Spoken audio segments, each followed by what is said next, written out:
กระสอบทดสอบนี่แหละนักเติมด้วยทุกคนเอาละทุกคนเขาก็เฉลิมปลูก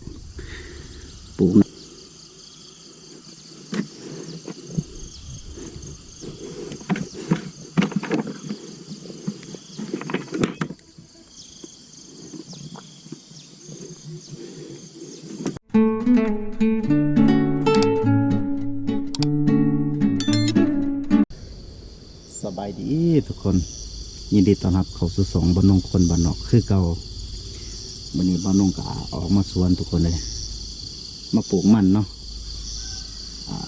สวนบ้านนงก็ไทยล่ะไทยเฮ็ดคู่พี่น้องเอารถถอดไงไทยตามโคสุปีได้พี่น้องเลยเฮ็ดตัวคู่บักไงมันไงไทยเบิ้ลหันกะห้ากระจ่างข้าเจ้ากะ2 ล้านปลายตอนนี้กะบ้านนงกะเอาลำมันออกมาสาวสอบถือว่ามือนี้กะสิลงมือแรกทุกคนลงกะสิคนลำมันไปยาย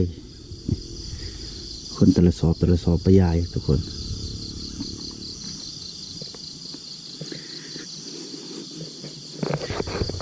เดี๋ยวเขาจะแบกแต่ละสอบเพราะว่ามันก็นักเติบเอา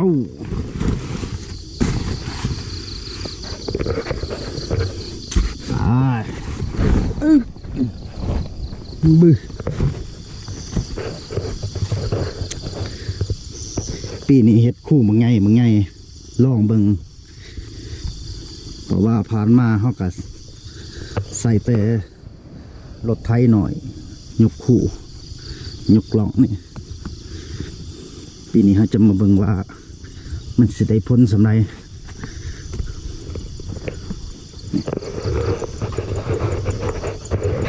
ทดสอบนี่แหละนักเติบได้ทุกคน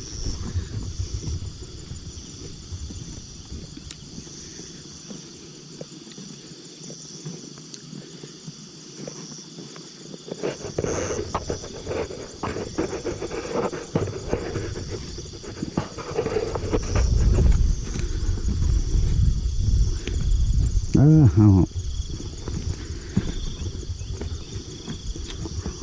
ป้า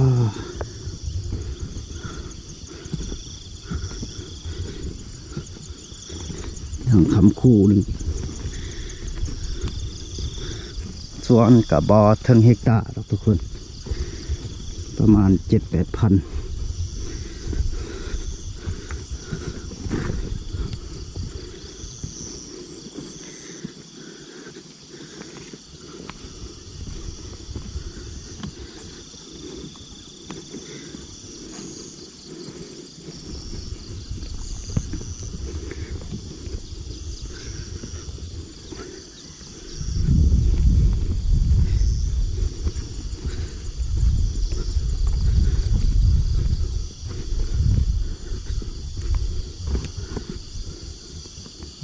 ก็จะวางเป็นจุดนี่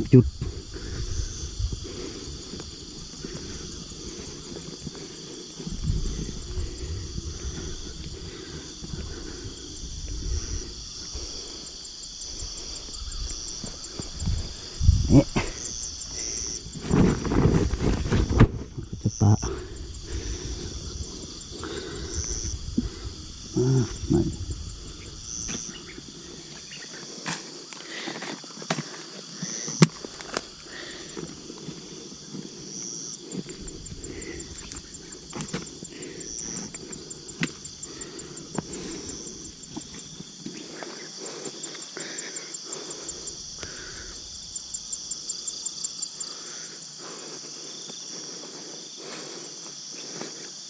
ข้าเจ้ายกหล่องเลยงามมาดีซื้อ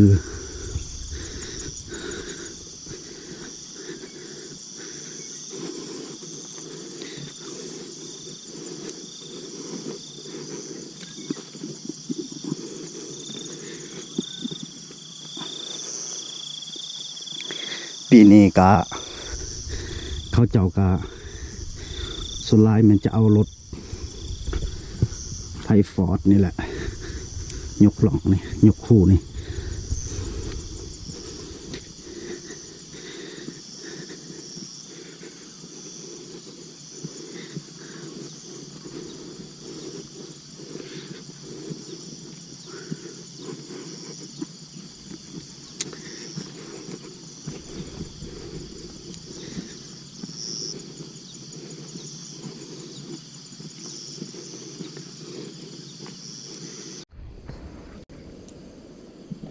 หลังจากเขา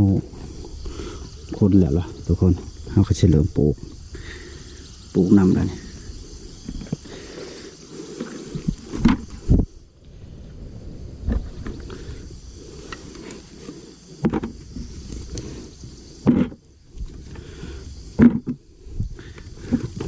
มื้อนี้อากาศเป็นแบบนี้นี่คักอยู่มันบ่ฮ้อน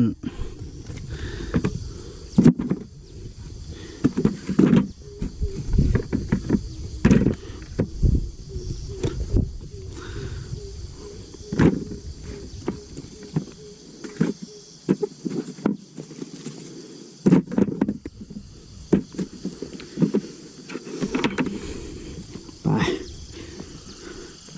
จะมาตั้งอยู่พี่ทุกคน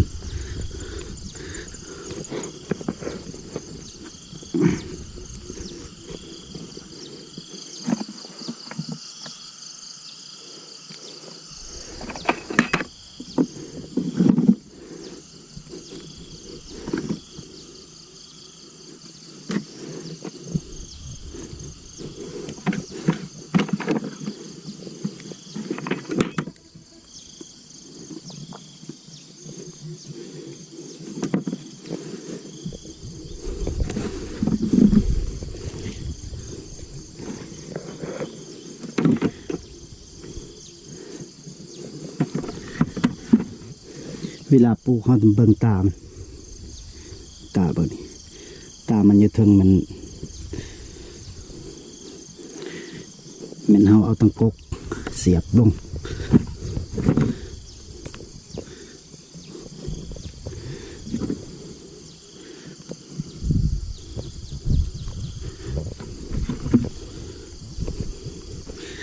กะเอาทุกคน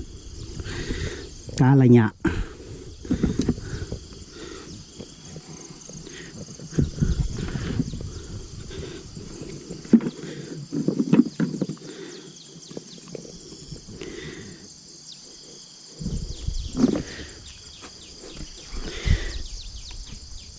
นี่เหรอ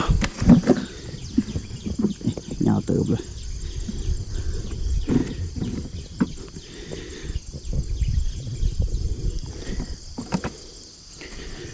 ปีนี้อยากปลูกทีในปีน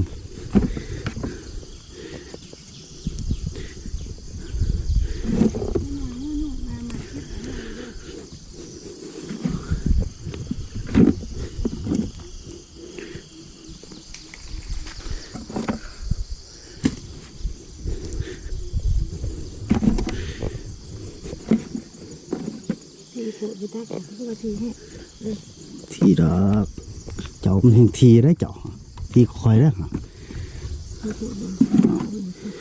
ซ้ำคอยนี่นะพอดี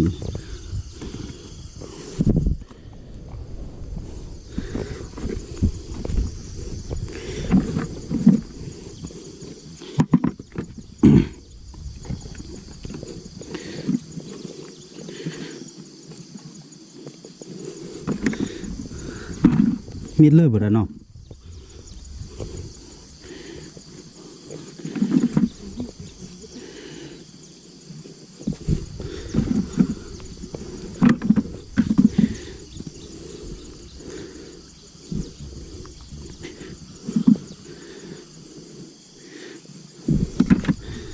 ไทยเลยปลูกเลยบ่จักไอ้นี่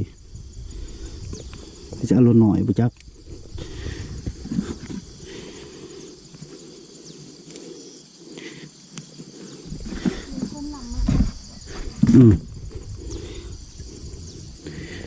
คนลำ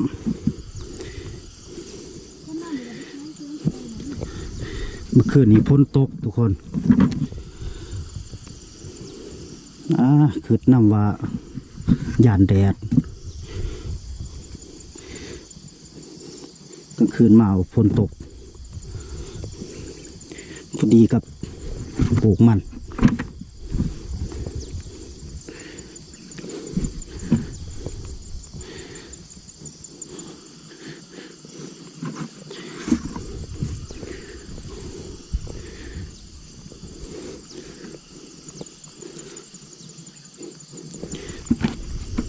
เป็นหัวเด้อ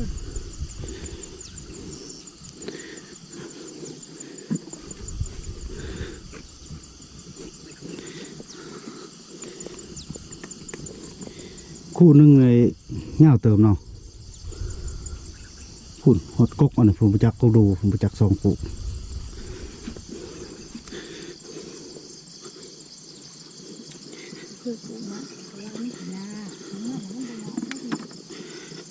มันบ่ยากออกปลูกมัน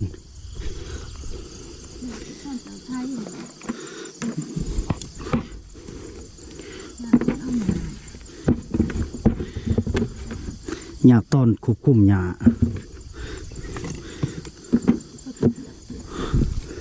เฮ็ดคู่นี้เอาหยาก็สบายจังนึงสีตามคู่นี่อันนั้นเลิกในมือเลยนะเดี๋ยวมันลุก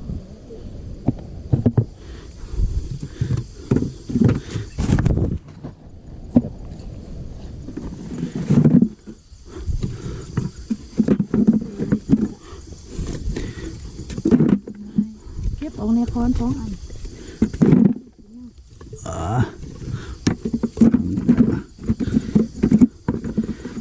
เวลาเขาไทยเขาบริเก็บ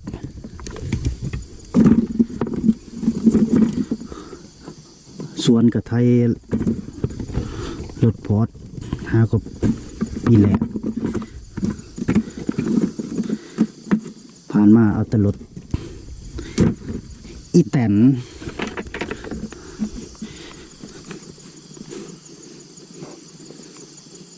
ต่อหอดบอลอันนั้นหรอกนะสบายไปแถวหรอก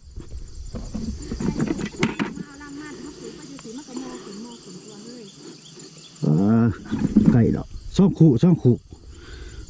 ไก่เอง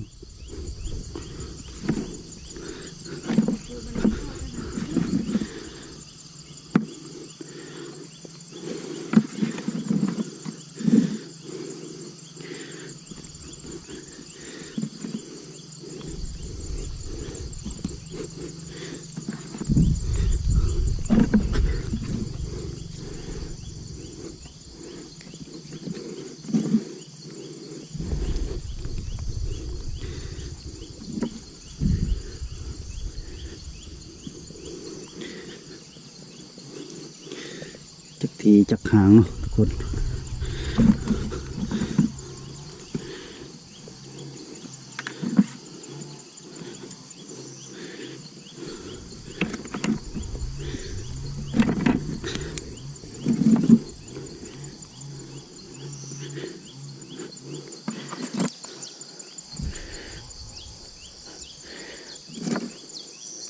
ออกนอไว้เนาะเป็นห้าใส่สอบบ่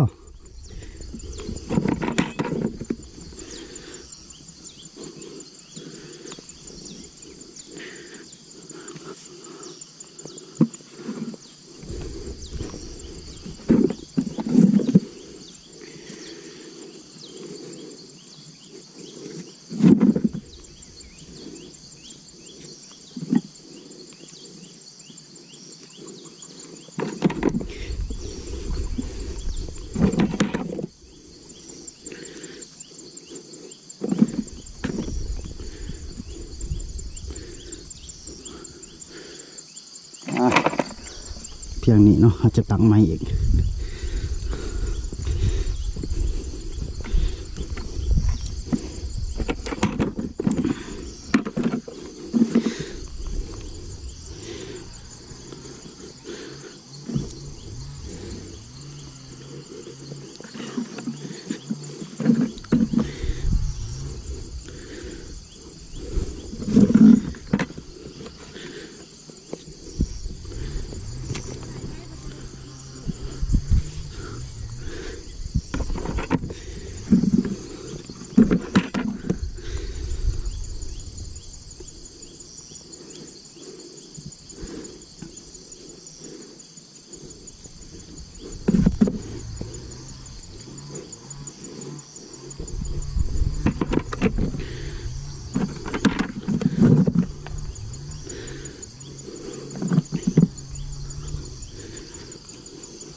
ผู้ใด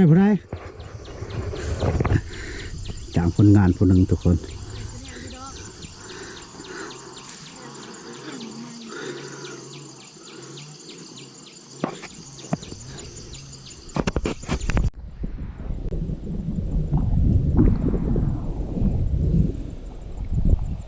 รับแรงทุกคน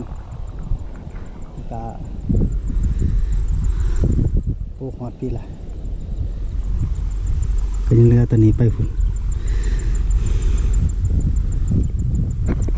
จะได้เมื่อยโอ้แดกซอบเดียวว่าเมื่อย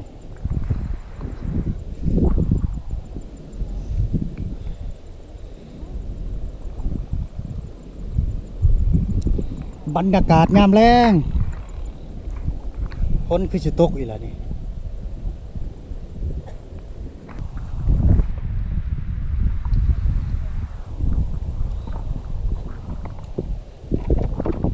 อื่นไปที่ซ้ำอื่น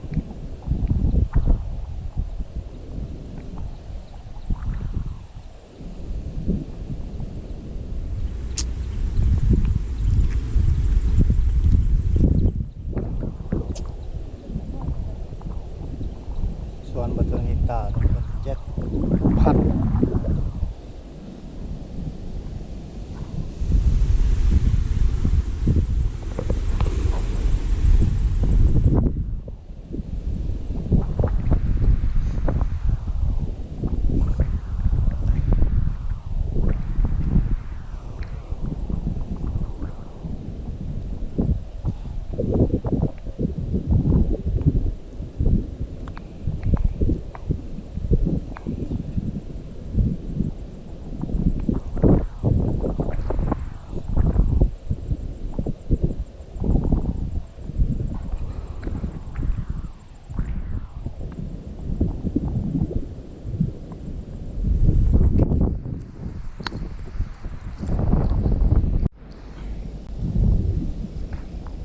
เกือบแล้วทุกคนเลย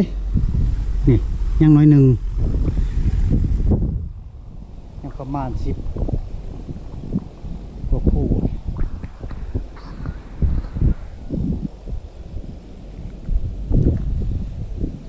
ทำก่อน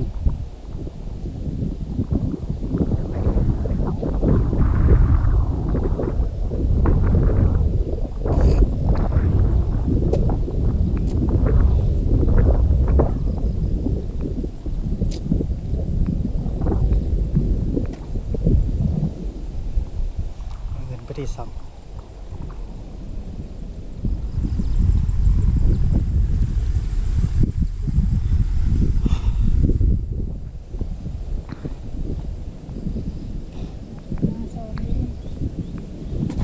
จะได้เมื่อยบ่ฮะเมื่อยมันบ่แดดน้อมันคำจ้างเพิ่น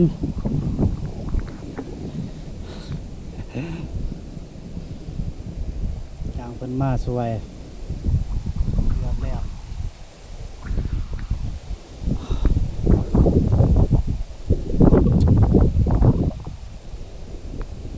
พากลับบ้านได้บ้านนี่ขณะกันยังไฟกบอยู่